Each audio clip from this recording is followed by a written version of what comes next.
Alright, ladies and gents, I think we're ready to go. Let's have a massive round of applause to show our love and support. Cool. And you may be seated. We'll just check. Do you need us to... Are we good here? Do you want us to move that way? Cool. Alright, and can we have a massive round of applause for our flower girl, just throwing those flowers all up in the air. Cool. So, ladies and gentlemen, family and friends, it was with great pleasure and excitement that I welcome you to the wedding ceremony of Naomi and Andrew. They're so thankful that you've joined them today, and while we're sad that some people could not make the journey, that does mean that we have a little extra alcohol at the reception, so we will have a drink or three on their behalf. My name is Daniel Delby, and I'm duly authorised by law to solemnise marriages according to law, and as you can see, I'm not your typical old lady celebrant. The bride and groom have heard and approved today's ceremony. Naomi wrote half of it, so reading the ceremony before to Naomi uninterrupted before the wedding was an absolute challenge in itself, but we got there. If she hasn't told you, she's got ADHD. Okay. And funnily enough, I've been diagnosed as well, so this wedding's going to be awesome. The doctor told me though that Naomi was patient 0. And they've updated the ADHD checklist and renamed it the Naomi Positive Indicators Checklist. So, knowing that we have the all clear, feel free to have a laugh with them as we hear the funny parts as well as the romantic stuff as well. Laughing does make you 70% more attractive to the opposite sex. So Andrew must have laughed a lot because he's definitely batting. You say that's a lie? All right. Good. That's a good start.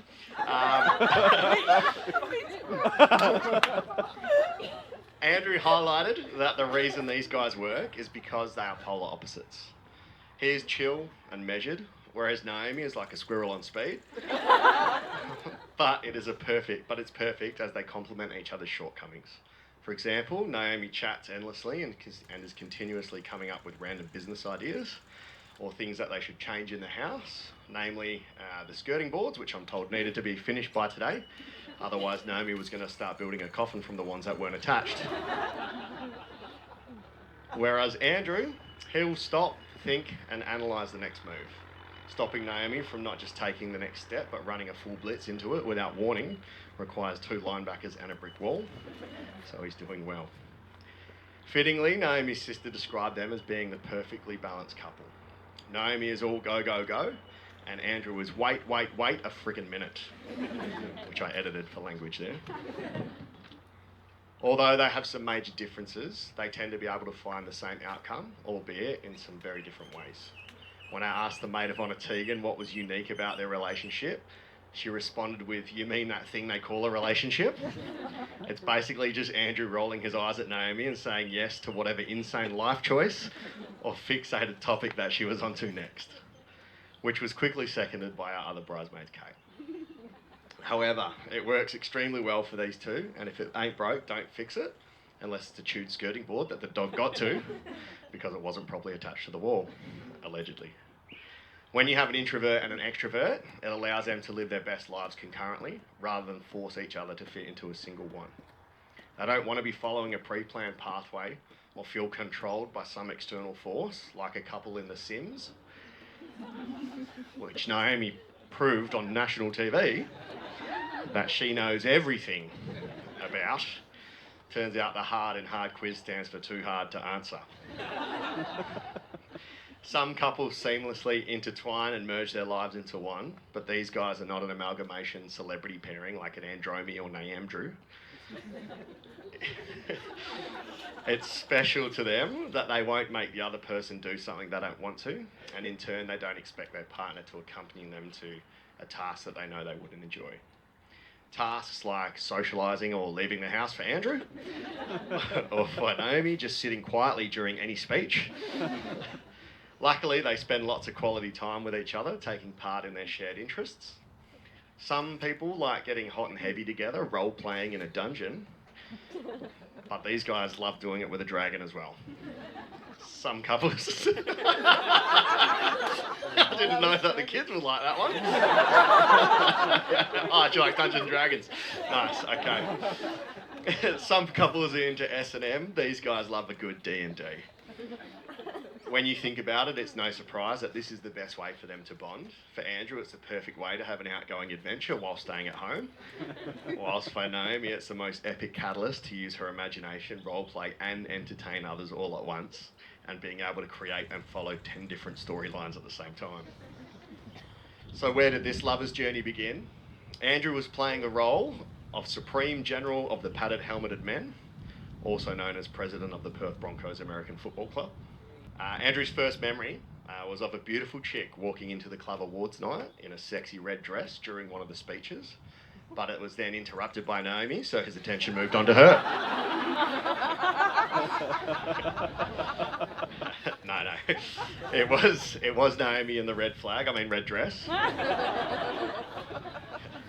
And Naomi remembers seeing Andrew standing at the front, and we had to run her first impressions of him through a family-friendly ChatGPT PG translator, as she thought, oh, what a pleasant-looking young man. I'll bet he's got an excellent personality. I would love to chat with him.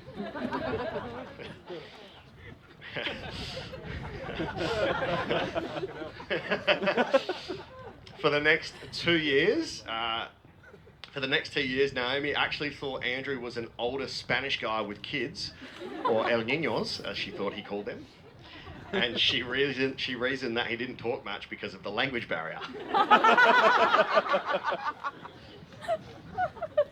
Somewhere along the journey, Naomi had convinced herself that American football was the best form of exercise. She attended the first ever women's football tryouts, which is where Andrew completely fell for his señorita. He wasn't head over heels, he was eyes over butt. He had to put a helmet on to stop himself staring, as it was giving him a bit too much gridiron on the sidelines, and he found himself saying a few Hail Marys. Similarly, Naomi had her eyes on his equipment, needed for playing gridiron, which she would be constantly asking him questions about which pieces to use. Somehow they agreed to spend more time together casually, playing backgammon, watching Netflix, and such other things. Also, that sentence was processed through the PG filter. After training one night, he walked her to the front door of her Mount Hawthorn house, and for the first time in her life, Naomi confessed to Andrew that she was nervous. Andrew responded with, "No hablo inglés."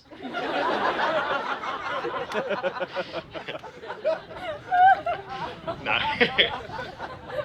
He actually had an incredible romantic movie timing and told her that this should help, and then shared their first kiss. And Naomi reckons it was an absolute 10 out of 10 swoon game. Other than her butt, Andrew fell in love with her two other lobes, her brain. He appreciates how quick and witty she is, even if no one laughs, and she follows it up with, "Oh, that was funny, come on. My comedy is wasted on you." He thinks that she's much smarter than she gives herself credit for, and knows how to make him feel loved and happy. She will always support him and pick him up when he's feeling down, and knows the exact way to motivate him. She completely understands what defines him as a person and how he operates. He loves that she always finds a way to make him smile and laugh, whether that's making a custom shirt of his favourite show featuring Tom Gleeson, or buying him a puppy. Naomi thinks that he's quietly banking on her ability to provide so he can be a stay-at-home dog dad and play Warhammer all day. She would be absolutely more than happy to make that happen though, because she appreciates everything that he has done for her and their incredible life together. He's literally built a house for her. He's supported her overseas scholarship. He attends all of the events that she is involved in. He wore that shirt that she made for him on national TV. Didn't get mad when she adopted a dog after being home for a month, as well as picking up its poo on the freshly cut lawn, which he's mowed himself. And not to mention, he also cooks and cleans. I think I just developed a little crush on Andrew too. Hard. Naomi loves that he is always thinking of her and serves her needs the best way that he can. It was this attentiveness that helped her realise that he was the man that she was destined to marry. Now, an argument with an old housemate resulted in her needing to buy her own cutlery. That's the extent of the story that I know, so you guys can make up how that happened yourself. It just so happened though that on the same day they were heading to Lapa, which is a Brazilian restaurant, for Andrew's mum's birthday, not his Spanish heritage for tapas. When they left the restaurant though, Andrew began walking really strangely. Naomi waited until they were outside and asked why he was walking so weirdly. Now, I don't know about you guys, but after an all-you-can-eat meal of meat, I'd be walking in a way that made sure the food stayed completely inside me. So this could have been a pretty risky question. But through gritted teeth, Andrew replied, "I have 2 sets of steak knives and forks shoved into my shoes." Absolute chivalry right there.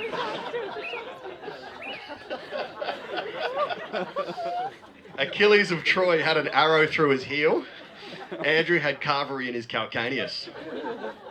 This act of knight in shining silverware was possibly the most romantic thing that anyone had done for her. And they'll be using the same cutlery to cut the cake later on. So if Andrew walks into the reception looking uncomfortable later, we know he probably has King Andrew's sword in the bone.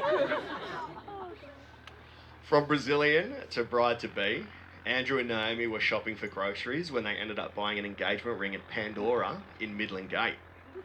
Luckily, there were still some items left to pick up from that hadn't been stolen yet from Midland Gate.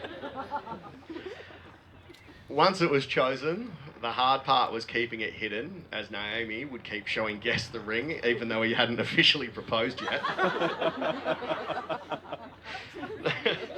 Knowing they were heading off for a holiday for their birthdays, Naomi was fairly certain that it would happen at some point during that time.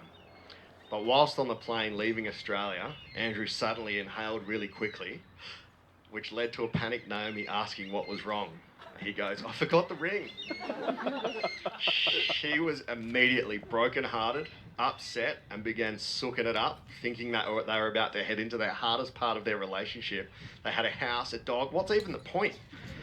Full catastrophic internal meltdown. But 15 minutes later, Andrew goes, "Oh, by the way, I was just joking."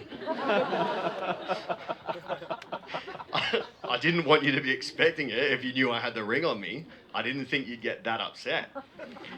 Now, I found that pretty funny, so it turns out Andrew's comedy was wasted on her.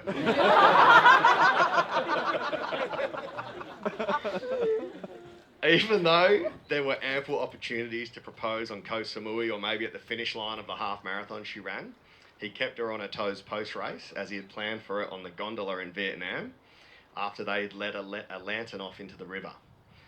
Naomi picked up that it may be go time though, because Andrew had changed out of his Bronco shirt and into a shirt with buttons. It's a pretty big deal apparently. But the gondola driver was about 80 years old and too shaky, so he didn't want the ring to be swept away in the river forever. Finding his moment to sweep her away, Andrew called an audible and suggested taking a photo down at the markets. Naomi has now read her quarterback's play, knowing a play from the pocket is coming. This is because in the past, Andrew has avoided shopping and taking pictures like a punter dodging contact. As the woman at the photo booth tells them to smile at each other, Andrew says, "What if I want to do something else?" and then drop to a knee. Not for a safety, but for a touchdown wedding proposal. Naomi gave a Logie-nominated "I'm so surprised" performance, which leads us here today. So from the overtime change-up smile to the final end of the aisle, let's make this official. All right, so this is to make it real from the government. Here we go.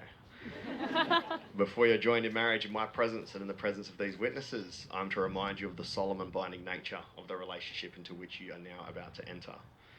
Marriage, according to law in Australia, is the union of two people to the exclusion of all others voluntarily entered into for life. All right, so these are the I do's, so the response is just I do. Hopefully. Andrew, you're first. So, yeah, just at the end, you say I do. Andrew, do you promise to love Naomi as much as you love Warhammer? Keep being the incredible supportive partner you are. Remember to close the doors and drawers behind you. Accept her weaponised incompetence at cooking. Always attend the social events she signs you up for, and continue to be the esoteric, devoted and hot partner she has fallen in love with from this point forward. Is that it? Yeah. I do. See.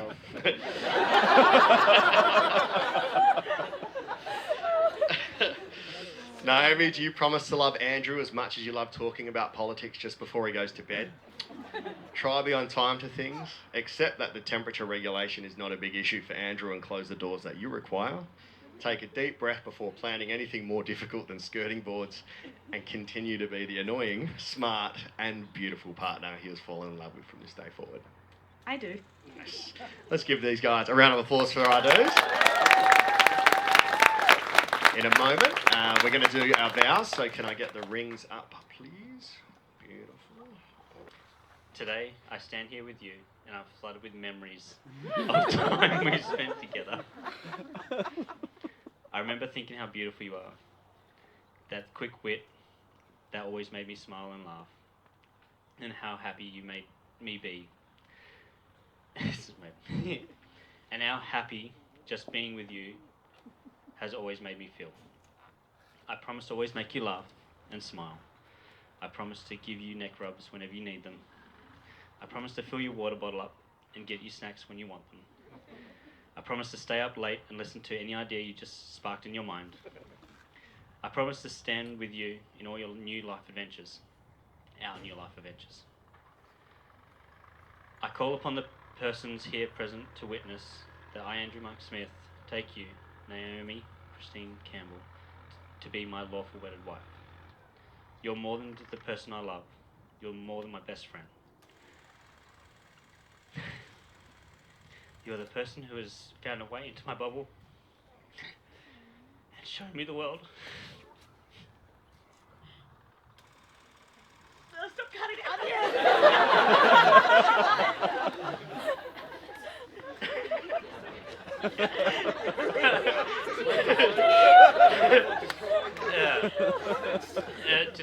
Today I take your hand and we start our new life together, to explore and laugh and to bind and achieve everything our hearts desire.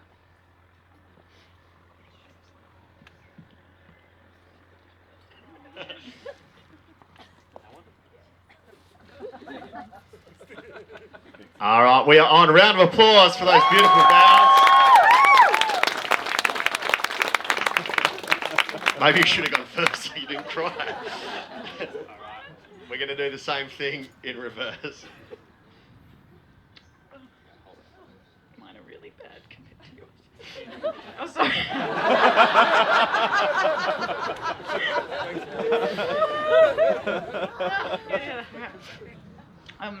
I struggled with writing these for so long because anything I've written before has been to perform a version of myself, either for university or for work or to actually perform. But you are the one person in the world I never need to perform a version of myself for. And you love me all the same in all the versions that I am. I promise to love all the versions of you and all of the versions of us that will come every day from this day forward. I call upon the persons present here present to witness that I, Naomi Christine Campbell, take you, Andrew Mark Smith, to be my lawful wedded husband, my friend to laugh with, shoulder to cry on, ear to lament to, my lover to love. Oh, the rest of that wasn't my vows. That was just me sending the message to you. Better late than never. Ha ha ha ha ha ha ha ha. Rip to me. If you need me to get these printed and to you tomorrow, I can do that tonight. And have Mum give them to you tomorrow at the venue, lol. Also, Mum approved one joke. The last bit was important that we added in there. Did we? I love you. Yeah. That was not meant to be part of it. There we go. Yeah. There we go. Round of applause for our second vows. Sorry, that's on me there. Naomi sent me her vows, so I copied and pasted her vows. And the last bit was better late than never, ha ha. So I've accidentally, that was not meant to be in there. So that's on me, guys. Sorry. So That was awesome. Go another round of applause. That were two perfect vows at the end there. That was great. So in a moment, we're going to have their first kiss, but to do that, we'll make sure they're officially married. So their first kiss is as husband and wife. So I'm going to get the two witnesses over at the the signing table, and then we'll come back and we'll see these guys hook up in public. So if you want to stand up, stretch your legs, you can. We'll be like 5 minutes. The awesome string quartet is going to play some music for us while we wait, and I'll come back and we'll get these guys officially married. So can we have a round of applause for our string quartet as well for the start? Absolutely killing it. And we'll be back in 5 minutes, guys. Our beautiful newlyweds are proudest of building their unfinished house together, making long distance work better than any other couple on the planet, and most importantly, all the little things like getting through all of the washing and getting it put away on the same weekend. They have survived big chunks of social commitments. They've completed Christmas with both families and the 2-hour total of commuting on the day for it. Every time Naomi gets an assignment submitted on time, it feels like an achievement for both of them, because while she's locked in the study getting that done, Andrew is looking after the dogs, making sure everyone's fed and watered, the house is clean, and doing all of the everyday things that need to be done. So it sounds like studying is more of a sophisticated way of avoiding chores to me. In the future, they hope to raise a few more puppies to be the cutest dogs in the world, finish Naomi's degree, travel to the next destinations together. But above all, and I'll quote Naomi directly, they hope they can one day say, "We have finished doing everything left to do with building that fucking house." So I'll get the string quartet to play a little bit of music so they're kissing like a rom-com and not awkwardly kissing to silence. Alrighty. So, from your first kiss at the photo booth to being photographed at the end of the altar, Andrew, I invite you, for the first time as our husband, to kiss the bride. Ladies and gents, please be upstanding as I present to you for the first time as husband and wife, Mr. and Mrs. Campbell Smith. Yeah, make your way down, guys. Congratulations. If you have confetti, make sure it goes up and not at their face. Congratulations, guys. Give it up for our newlyweds.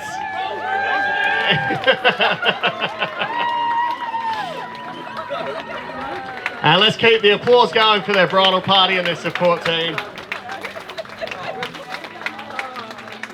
And for our flower girl. And the parents for being part of the big day. And we'll see you guys shortly at the reception.